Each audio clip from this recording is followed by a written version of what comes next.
Hi there, welcome to Appy Chips YouTube channel.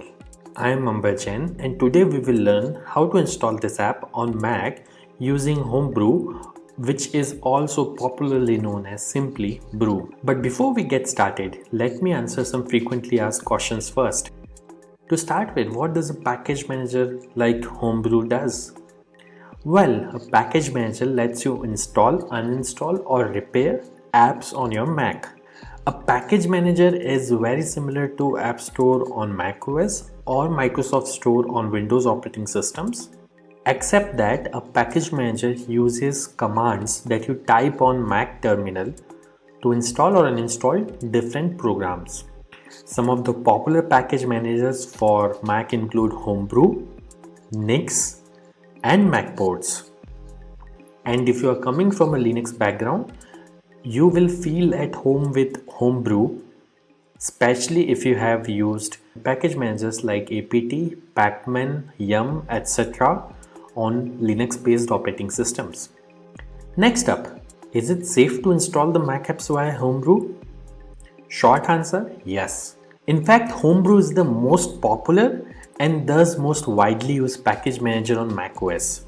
Moreover, Homebrew is a non-profit member of Software Freedom Conservancy Foundation, also known as SFC Foundation. Many other open source projects like Git, BusyBox, Samba, Wine are all part of this Software Freedom Conservancy organization. Also, you might be surprised to know that Homebrew is the most forked project on GitHub and it has the largest number of contributors on its GitHub repository. Many devs at organizations like Google, Apple, Dropbox, Stripe, etc. use Homebrew to set up different development environments on their MacBooks and iMacs. Next question.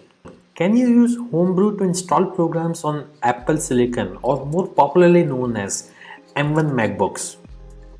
Again, yes. Starting version 3.0 of Brew, Apple Silicon is now supported on Homebrew. In fact, Homebrew also supports programs that are at the moment only supported via Rosetta 2 on Apple Silicon. Now that I have answered your questions on safety and compatibility of Homebrew, let's get to the installation process.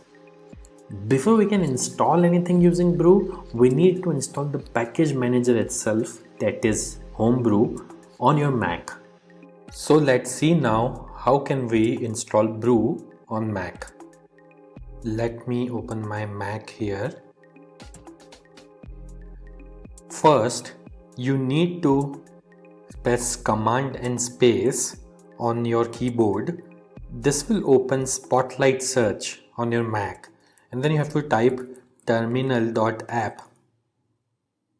You will see this terminal app. Simply double click on it to open terminal. Let me maximize this terminal window. Now we need to copy paste the command to install Homebrew from the Brew website. So open your web browser and simply go to the website brew.sh. Once you are on the website, you will see this section called Install Homebrew, which has a command that you can simply copy by clicking on this button over here. Once it is copied, you have to go back to terminal, right click, paste. Now that the command is copy paste over onto this terminal, press enter. This will start Brew installation. Now it is prompting me to enter my user's password on Mac.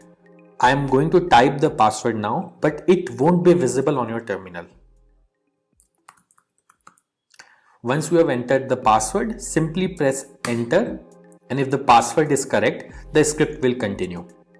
Now it is saying press return to continue the installation.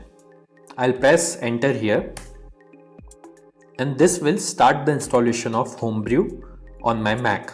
Let's wait for this to finish. As this message here says, installation successful.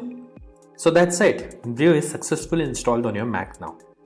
Now before we proceed, I would like to highlight that Brew collects anonymous usage data via Google Analytics. As you can see on this page, if you want to opt out, you can simply run this command brew analytics off and press enter, which simply disables the anonymous usage data collection on your Mac.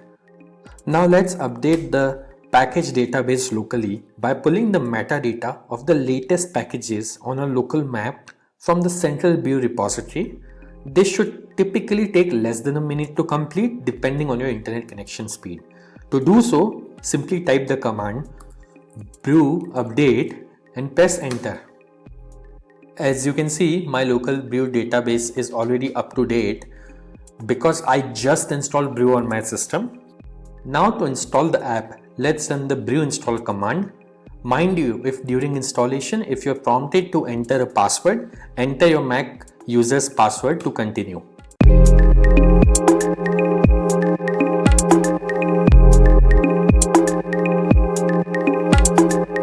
That's it. The installation was successful. If this video was useful, don't forget to hit the like button. And if you faced any problems during the installation in this video, please leave a comment below and somebody from AppyChip team will reply back to you. If in future any app installed using Brew stops working, then you can simply reinstall it using the command brew space reinstall space the name of the program. For example, I'll try to reinstall this program called Hello, which is already installed on my system. As you can see, it is downloading the program and it says reinstalling Hello, and now Hello is successfully installed. And if you want to uninstall any app installed using Brew, simply run brew space uninstall space the name of the program. In this case, I will try to uninstall the program Hello, which is already installed on my system. As you can see, within a few seconds, it says the program is successfully uninstalled.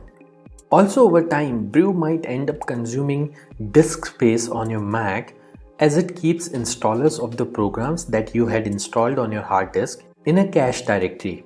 So you can use the brew space cleanup command once every 6 to 12 months to free up some space on your Mac.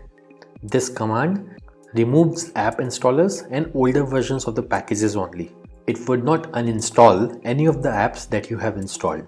As you can see, Brew cleanup was successfully run on my system. So do subscribe to our channel as we have tutorials for installation of over 9,000 programs on Mac, which will come handy.